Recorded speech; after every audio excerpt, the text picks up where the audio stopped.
Salut, c'est Étienne et bienvenue dans cette nouvelle vidéo. Aujourd'hui, on va s'attaquer à un sujet de taille, l'optimisation des performances sur Facebook. Si tu fais de la publicité méta, tu as sûrement déjà été confronté à ce problème. Ça diffuse bien, les gens cliquent, ça génère du trafic, mais les ventes ne sont pas au rendez-vous et les résultats non plus. Soit ton ROAS est trop faible, soit ton coût par acquisition est trop élevé, et tu te dis que si ça continue, tu vas devoir diminuer tes budgets, voire même couper la publicité. Et bien, je te rassure, tu n'es pas le seul, et même loin de là. Ce qu'il faut comprendre, c'est que le ROAS ou le coût d'acquisition, ce n'est pas la cause du problème. C'est souvent la conséquence d'une faille dans la stratégie d'acquisition. Sur Meta, il y a 4 indicateurs qui conditionnent vraiment les résultats. Le taux de clic, le taux de drop entre les clics et les sessions, le taux de conversion et le panier moyen. La bonne nouvelle, c'est que tu as la main sur chacun d'entre eux et qu'avec une bonne méthode, tu peux les optimiser et donc faire de Meta un canal d'acquisition rentable. Si je fais cette vidéo, c'est parce que sur YouTube, il y a honnêtement de tout, mais surtout, on va pas se mentir, énormément de bullshit. Et honnêtement, j'en peux plus de voir des gens qui se proclament experts en publicité alors qu'ils ont eux-mêmes appris la publicité sur YouTube. En ce qui me concerne, je sais pas si je suis expert, mais ce que je sais, c'est que j'ai travaillé chez Google et Meta pendant 5 ans et que je suis à la tête d'une agence de 15 personnes qui a accompagné plus de 90 marques dans la gestion de leur campagne de publicité pour 12 millions d'euros de budget dépensé sur les plateformes. Cette position me permet bien évidemment d'être au courant des dernières nouveautés sur les plateformes, mais surtout de savoir exactement quoi faire quand les performances ne sont pas au rendez-vous. Dans cette vidéo, je vais t'expliquer pourquoi ces 4 indicateurs conditionnent les résultats, comment analyser chacun d'entre eux, quelles actions mettre en place pour les améliorer, et comme d'habitude, je te partagerai tout un tas de conseils issus de ma propre expérience, ainsi que des benchmarks pour que tu puisses te comparer à tes concurrents. Avant de démarrer, si c'est pas déjà fait et que le contenu te plaît, tu peux laisser un petit like sur cette vidéo et même t'abonner à la chaîne. Et sinon, je te retrouve sur mon écran, prends ton petit carnet de notes, c'est parti. Alors pour commencer, je vous ai fait un petit tableau pour vous illustrer pourquoi ces 4 indicateurs dont je vous ai parlé tout à l'heure, donc le taux de clic, le taux de drop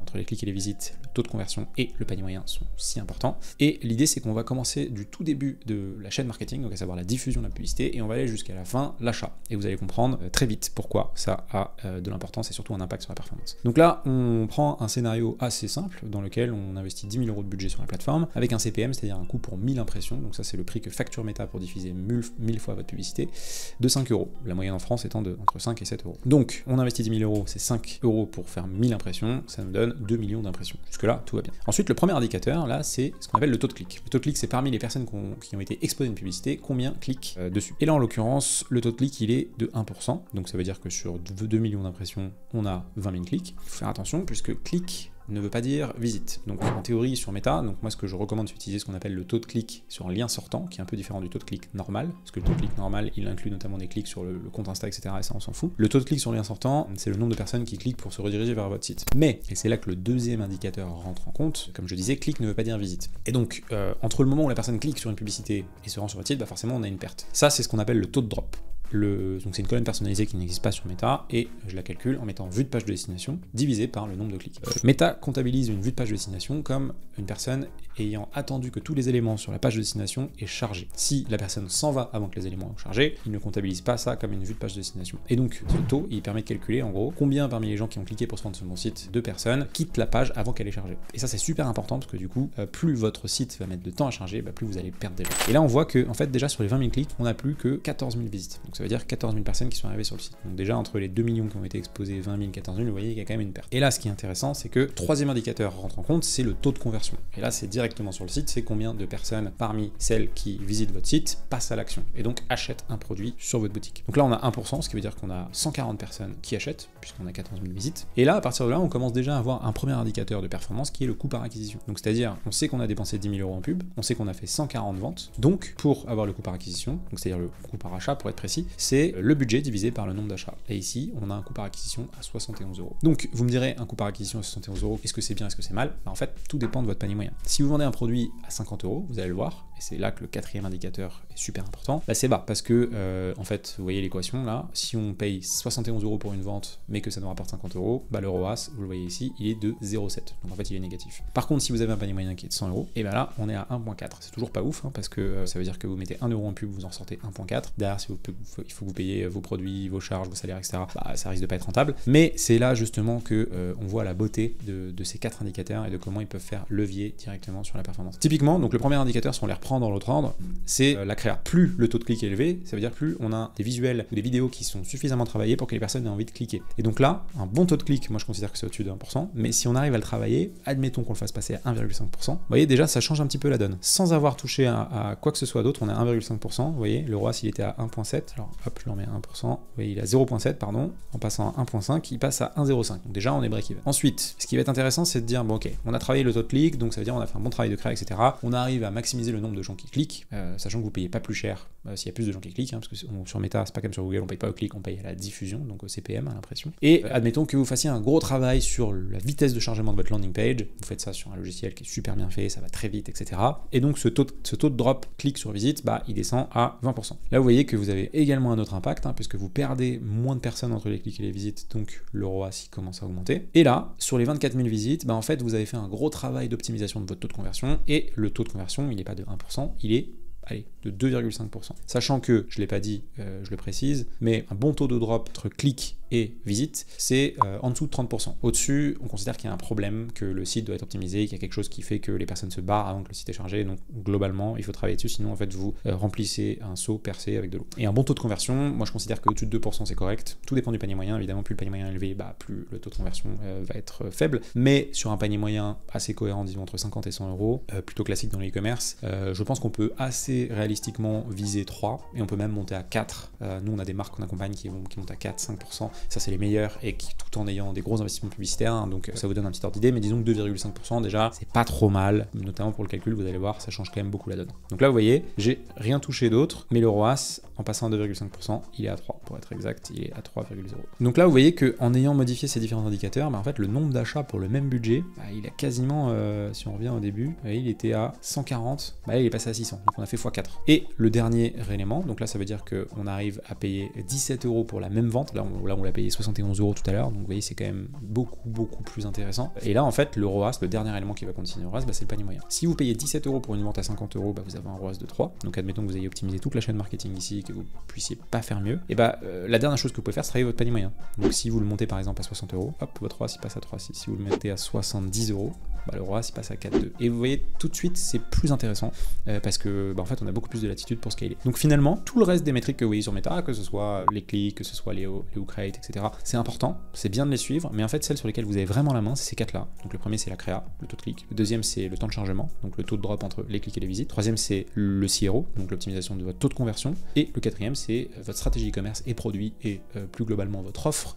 pour augmenter le panier moyen, notamment du premier achat. Et tout ça conditionne donc le coût par acquisition et le ROAS in fine, qui n'est finalement que le chiffre d'affaires divisé par les investissements publicitaires. Voilà, donc ça c'est la première chose. Donc une fois qu'on a compris ça, la deuxième étape c'est de se dire comment on analyse chacun de ces indicateurs. Donc moi ce que je fais c'est que généralement j'ouvre un compte Meta et je passe sur ces indicateurs parce que c'est ceux-là qui vont me dire où est-ce qu'il y a des choses à améliorer. Donc on peut le faire en live, on va prendre un compte au hasard. Si par exemple on regarde hop ce compte là, voilà, du coup j'ai pris le compte d'un de nos clients avec qui on a un peu de mal à scaler, mais qui diffuse pas beaucoup, qui dépense pas beaucoup de budget, donc on est à peu près un peu moins de 2000 euros là sur le dernier mois. C'est un petit client chez nous, mais qu'on adore puisque les produits sont vraiment top. Et l'idée c'est de les prendre en cas d'étude ils m'ont gentiment donné leur accord pour que je puisse faire des petites analyses. Et donc, on va regarder ensemble, globalement, toutes les colonnes qu'on a vues dans le doc juste avant. Donc, si on commence par enlever toutes les colonnes qui nous perturbent, hop, voilà, on va personnaliser les colonnes et ensuite, ce qu'on va faire, c'est rajouter le montant dépensé et on va prendre tout ce que vous voyez ici, hein. Donc on va mettre un budget, ensuite le CPM pour savoir combien ça coûte la diffusion, ensuite on va mettre les impressions, ensuite on va mettre le CTR et on va mettre clic sur lien sortant, le nombre de clics sortants, c'est très important, ensuite le taux de drop, pardon, je l'ai appelé clic sur landing page view, la formule là si vous voulez la répéter c'est clic sur un lien moins vue de page de destination divisé par clic sur un lien, donc ça vous permet de voir le drop. Ensuite on a donc le nombre de visites, donc ça s'appelle vue de page de destination. Ensuite vous avez le taux de conversion qui est calculé sur les vues de page de destination, hein, achat divisé par vue de page de destination. Hop, ensuite on a les achats, donc ça c'est le nombre d'achats qui ont été réalisés, le coût par acquisition, donc le coût par achat qui est, vous cochez juste là, c'est combien a coûté chaque achat, hein, c'est budget divisé par nombre d'achats. Ensuite vous avez le panier moyen, hop, panier moyen et le ROAS. Voilà. Il y a pas mal de ces colonnes qui sont personnalisées, hein, donc si vous les retrouvez pas, vous pouvez les créer avec des formules. Et sinon, si vous mettez un petit commentaire, je vous expliquerai comment on les paramètre. On va prendre le funnel de conversion dans l'ordre. Donc, La première étape, c'est de regarder déjà leur CPM. Le CPM, il est à 8,64, donc c'est un petit peu élevé, mais bon, ça reste encore cohérent. Et ce qu'on voit, c'est que en fait, on a déjà une première clé de lecture au niveau du taux de clic. Le taux de clic, il est à 1,14, donc ça veut dire qu'on a un peu plus de 1% des gens qui cliquent sur les pubs. C'est pas trop mal, honnêtement. Donc même si je pense qu'il y a un peu de travail à faire sur la partie créa, je suis pas certain que ce soit là que tout se joue. On va voir en avançant, mais 1,14, c'est pas trop mal. Au-dessus de 1%, généralement, je considère que c'est bien. Donc ensuite, la deuxième étape, c'est le drop rate entre les clics et les visites. Donc là, on voit qu'il y a 21%, donc ça c'est plutôt bien, honnêtement. Donc ça veut dire qu'il y a moins d'une personne sur 5 qui quitte le site après être arrivé dessus depuis une pub. Donc c'est plutôt bien. Donc il n'y a pas grand chose à dire là-dessus. Et on va voir comment ça se goupille. Donc le troisième indicateur, c'est le taux de conversion. Et donc là, on est à 1,26. Déjà, on voit que ça drop un peu plus à ce niveau-là. Donc 1,26, c'est assez faible. Donc on va voir le panier moyen, parce que le panier moyen conditionne évidemment le taux de conversion. Et s'il est élevé, bah, peut-être que ça justifie ça. Par contre, s'il est faible, ça veut dire qu'il y a quelque chose qui est problématique. Et donc là, on a le coût par achat. Donc vous voyez qu'on a 23 achats pour 1700 € de dépenses, ce qui nous fait donc un coût par achat de 74 €. On peut pas dire si c'est élevé ou pas parce qu'on n'a pas le panier moyen, mais en fait vous le voyez juste ici le panier moyen, et le panier moyen il est à 38 €, donc 39 €. Donc en fait ça veut dire que même si elles divisaient par deux leur coût par achat, ce compte aurait un ROAS de 0,52. Donc là la problématique en fait elle est clairement identifiée, c'est pas au niveau du taux de clic, c'est pas au niveau du drop, ça le site a l'air de charger pas trop mal, c'est au niveau du taux de conversion. Le taux de conversion on a 1,26, vous voyez il est même plus faible en acquisition qu'en retargeting, souvent c'est le cas, mais là on est quand même un ratio entre 1 et 3, et donc en fait ça se retrouve dans la suite des résultats. Le coût par acquisition du coup est cher et le panier moyen est trop bas, donc du coup la problématique fait que in fine on se retrouve avec un ROAS. Si vous voulez on peut juste faire un petit exercice assez intéressant, on va juste remettre les datas très rapidement là-dedans, vous voyez donc 1707 € pour voir combien on pourrait aller chercher d'incrément en travaillant sur les derniers indicateurs. Donc là eux ils payent 8,64 leur pub, donc avec 1708 € c'est ça nous fait à peu près 197 000 impressions, c'est exactement ça. Donc ensuite le taux de clic sur lien sortant il est à 1,14, donc là on va mettre 1,14. Donc ça c'est le nombre de clics, est-ce que ça correspond? Oui, 2262, on n'est pas loin. Hein. Ensuite on a un taux de drop qui est de 21,94, ok, ça c'est bien. Et ensuite donc un taux de conversion, et c'est là que ça pêche, on est à 1,26. Hop, 1,26. Si vous voulez, je vous enverrai ce document, je le mettrai en lien. En fait, j'en avais fait une version pour un post LinkedIn qui était celle-ci. Donc, en gros, vous renseignez toutes vos infos ici et ça vous donne à la fin vos résultats. Mais je me rends compte que cette version-là, avec les colonnes, est peut-être un peu plus malléable. Donc, en fait, je vais vous la mettre en commentaire et vous pourrez du coup y accéder directement. Donc là, on a le taux de conversion à 1,26 et le panier moyen, c'est ça qui joue quand même. Hop, on a 38,73. Donc là, en théorie, si tout se passe bien, on doit retomber à peu près sur les mêmes ratios. Et vous voyez, le ROAS, il est à 0,5 et eux, ils sont à 0,52. Donc c'est pas très loin. En fait, la problématique là, vous voyez que si on augmente le taux de clic à, par exemple, à 1.5, en fait, ça va pas changer la donne. Hein. Le ROAS sera toujours à 0,66. Donc le problème, il se situe pas tant sur la créa. Si on fait baisser un peu le taux de clic à 15%, vous voyez, le ROAS il est quand même à 0,72, donc il est inférieur à 1. Donc en fait, les résultats seront pas bons. Le vrai problème, il est ici. Donc là, ça veut dire que le taux de conversion, en fait, c'est clairement là qu'il faut mettre les efforts. Il y a le panier moyen aussi, je pense qu'il va jouer, mais pour moi, ça vient en dernier, puisque des comptes avec des paniers moyens à 35-40 €, ça peut se scaler si en fait le reste des indicateurs sont bons, mais en fait, très clairement, là, avec un panier moyen comme ça, le taux de conversion est un peu bas. Enfin, il est même très bas. Je pense qu'on peut facilement, avec pas mal d'optimisation, travailler sur ce taux de conversion. Et en l'occurrence, moi, je pense qu'on peut même viser un 3,5. Ce serait bien en objectif. Vous voyez déjà le ROAS, il monte au-dessus de 1,40. Il faut travailler toujours sur tous ces indicateurs, mais pour moi, le cœur de l'effort, je le mettrai ici. Sachant qu'en plus, elles sont pénalisées. Je dis elles, parce que c'est deux filles qui sont à la tête de cette très jolie entreprise qui s'appelle Pauline. Mais globalement, je pense qu'il y a un gros travail sur le taux de conversion. Il y a aussi un gros travail sur le panier moyen. Donc si on passe par exemple à un taux de conversion, allez, 3% pour être réaliste, et un panier moyen à 50 €, vous voyez déjà le ROAS, il est un peu meilleur. Mais il y a quelque chose qui les pénalise aussi, c'est là où je voulais en venir, c'est le CPM. Le CPM, il est un peu élevé. Et donc, je ne vais pas trop rentrer dans le détail, mais généralement, je pense que c'est lié au contenu, à l'intensité concurrentielle sur le créneau sur lequel elles sont positionnées, etc., etc. Donc déjà, si on travaille ces deux indicateurs, je pense que c'est pas mal. Et si on monte le taux de conversion, allez, le taux de clic à 1.5, vous voyez, on pourrait arriver à avoir un ROAS qui est proche de 2. C'est pas extraordinaire, mais si on est dans une logique d'acquisition, ça peut largement suffire. Si on a identifié que le point principal, il est au niveau du taux de conversion, qu'est-ce que ça veut dire? Ça veut dire que en fait, ça se situe pas dans Meta, ça se situe en fait au niveau du site. Donc maintenant, l'étape d'après, c'est de creuser en fait cette problématique. Donc on a identifié l'endroit, maintenant il faut poser le diagnostic. Donc le taux de conversion, en fait, l'avantage c'est qu'il y a plusieurs étapes. Donc pour simplifier, il y a la personne arrive donc sur la vue de page destination, ensuite elle ajoute au panier, ensuite elle commence le moyen de paiement, donc elle renseigne ses infos de paiement et ensuite elle achète. Et dans toutes ces étapes en fait on a de la déperdition. Et donc le taux de conversion c'est la moyenne de tout ça. En fait ce qu'il faut regarder c'est vraiment à la loupe chacune de ces étapes. Donc là j'ai pas les accès Shopify, donc c'est compliqué de regarder les stats, mais on peut les faire depuis ici si c'est bien paramétré normalement, on devrait l'avoir, sachant que d'expérience, moi je suis plutôt pour regarder ces indicateurs directement dans le CMS, donc c'est Shopify, tant mieux, si c'est d'autres plateformes, peu importe, parce que c'est plus représentatif de la réalité. Meta, il y a quand même des sujets de tracking, etc. Donc c'est pas ouf. Mais généralement, ce qu'on va voir, c'est le taux d'ajout au panier. Donc déjà, on va pouvoir regarder ça. Ensuite, le taux d'initié checkout. On va même regarder un autre indicateur, je vais vous le préciser, c'est ratio de paiement initié divisé par donc sur le ajout au panier. Et ensuite, on va mettre achat, ratio, voilà, purchase, donc c'est achat sur ajout au panier. Je vais vous expliquer à quoi ça correspond. Donc là, ce qu'on voit, c'est que le taux d'ajout au panier, donc qui est calculé sur ajout au panier divisé par vue de page de destination, en fait, il est bon. C'est même assez impressionnant puisqu'il est à 18%. Alors attention, à prendre avec des pincettes encore une fois, parce que Meta,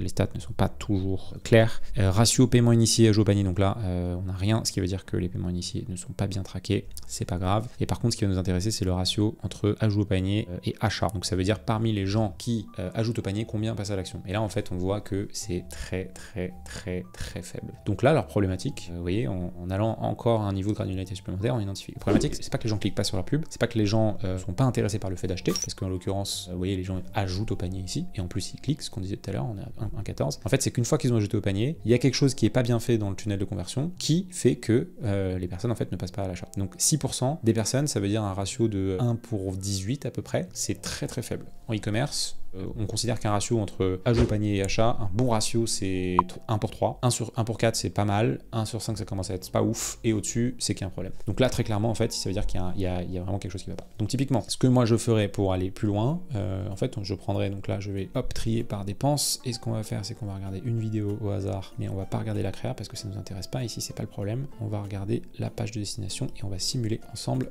un parcours de conversion. Donc vous voyez, là on arrive sur une page de destination créée depuis laquelle on renvoyait depuis les pubs. Donc, en théorie, moi là, je me mets dans la peau de quelqu'un qui a vu la pub, connaît pas la marque, il clique et il se rend sur la landing page. Donc là, qu'est-ce que je vois?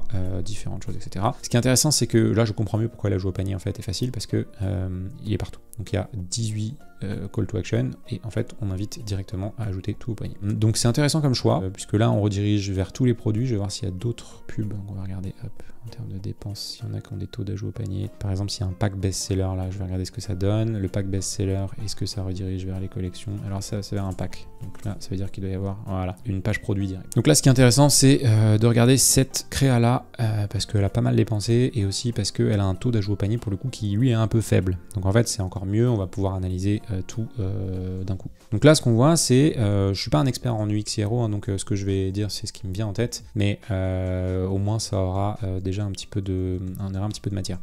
Pour rappel, là, ce qu'on veut, c'est augmenter le taux de passage entre l'ajout au panier et l'achat. Et là, on voit que le taux d'ajout au panier, il est quand même pas ouf, puisqu'on est aux alentours de 6,25, donc en l'occurrence sur cette pub-là.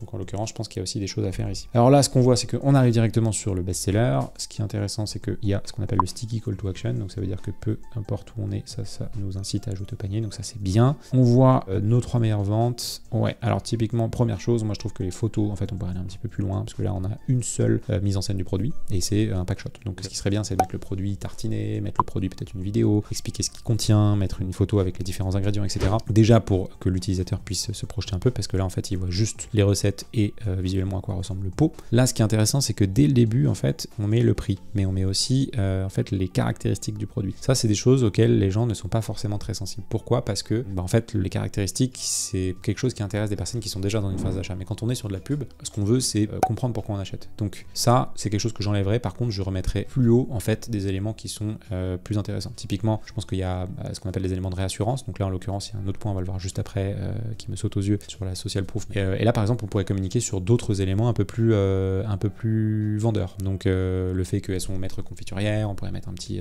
badge, le fait que ça a été acheté par X personnes, que on pourrait même expliquer comment utiliser. Vous voyez, là par exemple, succomber à la douceur de la patate douce, etc. C'est très bien, mais ça projette pas l'utilisateur. On pourrait voilà, trouver des exemples d'utilisation, je trouve ça vraiment bien. Ça par exemple, donc c'est cool, mais même encore, on peut aller un cran plus loin, c'est donner des exemples d'associations. Donc typiquement, avec quoi ces best-sellers se marient bien, mettre des avis clients, des témoignages, des explications, enfin voilà, des choses qui projettent l'utilisateur utilisateurs là-dedans. Ça, c'est très bien. Ensuite, il y a des Q&A, donc ça, c'est FAQ, donc ça, c'est intéressant. Voilà. Donc globalement, moi, le premier truc, c'est, en fait, je pense que dans les arguments, c'est pas très vendeur. On explique juste autant visuellement que à l'écrit ce qu'il y a dans la confiture. Alors, ce pourquoi les gens viennent, c'est pour une expérience, pour découvrir, et surtout, en fait, si on est sur de la food. Donc la food, c'est très dur, c'est comme la parfumerie, c'est comme la cosmétique, c'est très dur de se projeter quand on n'a pas le produit dans les mains. Donc il faut le vendre, et donc il faut travailler un petit peu plus, je pense, le message. Autre point, moi, ce qui me freine énormément ici, c'est les avis clients. Pourquoi? Parce que, en fait, il y en a 3. Et 3, c'est pas beaucoup. Et donc du coup, même si c'est bien, et je pense que pour les connaître, hein, c'est une marque qui est assez jeune, donc c'est un travail de longue haleine. En fait, c'est un peu paradoxal. Là, on voit l'eau best-seller, et on voit 3 avis clients. Donc moi, si je connais pas Pauline, et je les découvre à travers une pub, je me dis, ah trop bien, ça a l'air cool et tout, la pub est bien. J'arrive sur le site, je me dis,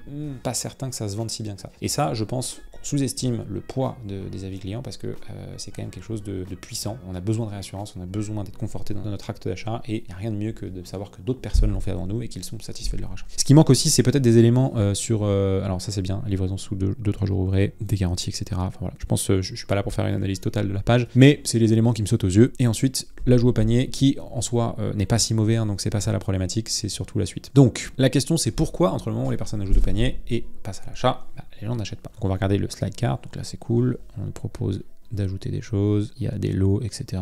Ça c'est intéressant, plus que 29,10, alors c'est bien parce qu'en plus 29,10 il nous propose quelque chose qui nous permette de matcher ça et de profiter des frais d'expédition offerts, donc ça c'est cool, c'est un bon standard de e-commerce. Moi ce que j'aurais tendance à faire, c'est en fait inciter encore plus les gens. Bon, ça c'est pas dans l'objectif de conversion, c'est plutôt dans l'objectif d'augmentation du panier moyen. C'est par exemple de proposer ici dans les lots, mettre une petite étiquette en disant le plus acheté ou le plus recommandé ou le plus choisi, pour que vraiment en fait on joue encore sur le caractère preuve sociale et que les gens se disent ah ouais trop bien, moi aussi je vais acheter ça. Et par exemple là, l'eau de découverte, ce qui pourrait être intéressant, alors techniquement c'est un peu compliqué, mais c'est en fait de dire pourquoi vous embêtez à prendre un best-seller, prenez le lot découverte dans lequel vous avez les 3 best-sellers et ça vous coûtera en fait 69 €, mais au final vous économisez 40% parce que c'est beaucoup plus avantageux d'un point de vue prix quoi. Mais ça c'est encore une fois pas le sujet, ce qu'on veut c'est savoir pourquoi ça ne passe pas à l'action. Donc si on clique sur paiement, on va voir, là on arrive sur la page de checkout. Alors déjà je pense qu'il y a un sujet du X, parce que c'est pas très beau.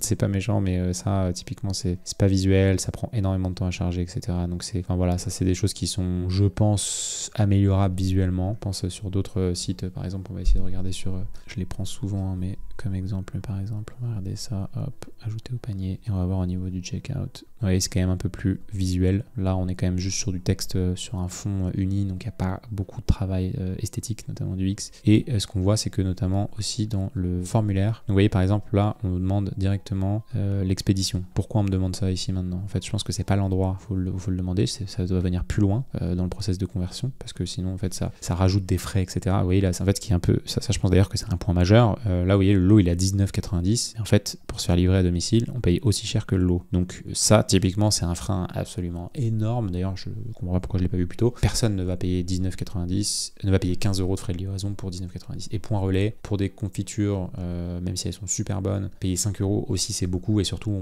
c'est des choses qui sont ces achats coup de cœur, donc on va pas le faire livrer, se déplacer, etc. Enfin voilà, c'est compliqué, je pense. Moi je pense, à mon humble avis, que ici ce que devraient faire les fondatrices de Pauline, en fait, c'est d'intégrer les frais directement dans leur prix. Donc je sais que c'est compliqué, mais soit en fait elles offrent les frais de livraison comme elles le disent à partir de X, donc typiquement là elles pourraient réinsister sur le fait que en ajoutant un produit, elles payent pas les frais de livraison, soit elles l'intègrent de base dans le produit en montant le coût des best-sellers. Moi ça me choque pas qu'elles le passent à 30 ou 35 €. C'est toujours plus psychologiquement dur pour quelqu'un, ce qu'on appelle les frais cachés, c'est il se dit ah je vais payer 20 balles trop bien, et à la fin on se dit bah non en fait c'est 35 €. Il y a rien de pire, c'est l'expérience Ryanair qu'on connaît tous, et donc je pense que ça clairement ça fait partie des freins. Ensuite, autre point, c'est la longueur du formulaire. Donc il y a quand même beaucoup de champs. Prénom, nom obligatoire, pays, ça fait 3, 4, 5, 6, 7, 8 champs obligatoires, et quand on les remplit, donc par défaut là on me met aussi, donc ça fait 8 champs, on va regarder sur typologie, il y en a obligatoire, donc 1, 2, 3, 4, 5, 6, donc déjà on a 2 de moins. Ça peut paraître bête, mais voilà. Et en plus, ce qui est bien, c'est qu'ils ont séquencé en fait les choses. Typiquement, on commence par les coordonnées, ensuite il y a la livraison, et ensuite il y a le paiement. Là, on a tout en même temps. Donc typiquement, on fait les détails de livraison, le paiement, il arrive en même temps à côté. Par défaut, c'est PayPal, donc peut-être que moi j'ai pas PayPal, paiement sécurisé. Donc voilà, je pense qu'il y a un sujet sur l'UX, en fait, c'est pas fluide. Il y a les frais cachés, c'est un peu long. Donc du coup, les personnes en fait qui sont venues, qui ont découvert une pub,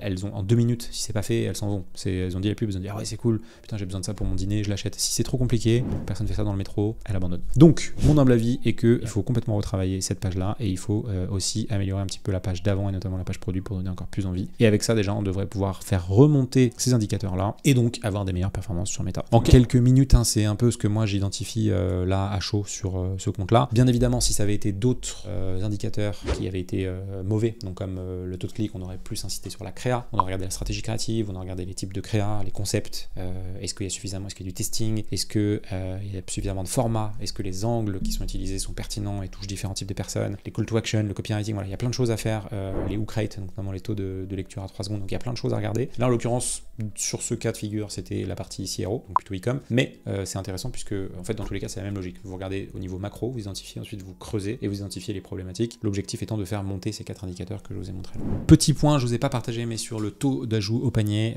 nous en règle générale, sur ce type de panier moyen, je pense qu'au-dessus de 10% c'est bien. Donc sur celle où on a vu à 18% c'est pas mal, mais en fait il faut regarder à la loupe parce qu'il y en a certaines qui étaient à 20, 30%, d'autres à 5, en l'occurrence celle-là était à 6%. Au-dessus de 10%, considérez que c'est une bonne moyenne. Et après, si la problématique se pose au niveau du taux de drop entre les clics et les sessions, et bien dans ce cas-là, le plus simple c'est de passer votre URL dans ce qu'on appelle PageSpeed Insight. Donc là en l'occurrence je peux le faire rapidement.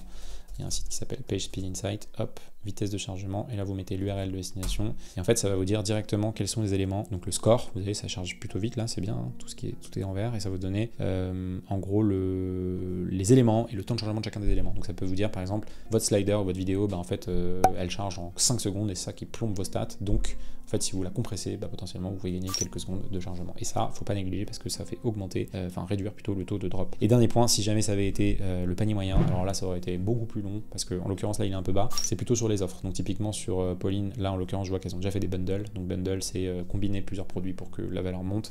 Moi j'aurais travaillé notamment dans la partie slide cart, il y a pas mal de choses à faire sur les combinaisons, les assortiments, le mix and match, ajouter, suggérer des produits comme elles le font, mais en mettant plus en avant les arguments, en incitant les gens vraiment à le faire. Il y a plein de manières de travailler le panier moyen, l'abonnement, enfin voilà, sur la confiture c'est compliqué, mais il y a plein de manières de faire. Donc là je rentre pas trop dans le détail parce que c'est pas une vidéo qui est dédiée à ça, mais ça vous donne un peu quelques éléments de travail sur comment on peut améliorer chacun de ces indicateurs. Et donc une fois qu'on a ces indicateurs, la dernière étape, évidemment, c'est de se dire qu'est-ce qu'on en fait. Vous avez identifié, moi la manière dont je fonctionne, c'est que je liste toutes ces choses-là, et ensuite je priorise tout ça dans un plan d'action. Donc tout ce qui est simple à mettre en place, je l'envoie et je le fais directement. Typiquement, s'il y a des petites modifications à faire sur le site qui ne requièrent pas de dev, je l'envoie à la personne qui est en charge du site. Donc comme ça, elle peut le faire directement. Si c'est des modifications créa, je l'envoie à la personne pour faire des créas. Si c'est par contre des travail qui demande un peu plus de réflexion et de stratégie, là je prends le temps et je priorise ça dans ce qu'on appelle une roadmap, donc une feuille de route avec des échéances à un jour, une semaine, 2 semaines, un mois, etc. Et ensuite je suis ça avec le client. Enfin, notre équipe suit ça avec le client. Dans les grandes lignes, c'est à peu près ça. J'espère que c'était clair, donc c'était peut-être un peu décousu sur la fin. Si c'est le cas, je m'en excuse, mais l'idée c'est vraiment de se rappeler qu'il y a 4 indicateurs en fait qui conditionnent les résultats sur Meta. C'est le taux de clic, donc la créa, le taux de drop entre les clics et les sessions, donc c'est le temps de chargement, le taux de conversion, donc c'est à quel point l'expérience utilisateur une fois qu'on est arrivé sur le site, et donc le tunnel de conversion est fluide, et le panier moyen, et donc ça c'est l'offre, les mécaniques de cross-sell, le prix, et ces 4 indicateurs comme on l'a vu vont fortement conditionner les résultats. Donc je vous invite à travailler là-dessus si vous avez des sujets de performance, essayez d'améliorer les indicateurs et surtout vous comparer par rapport au benchmark que je vous ai donné, et normalement en mettant en place quelques optimisations, vous devriez déjà voir ces indicateurs augmenter, et normalement mécaniquement du coup vos coûts par acquisition diminuer et le ROAS s'améliorer. Voilà, c'est tout pour cette vidéo, j'espère que le contenu vous a plu,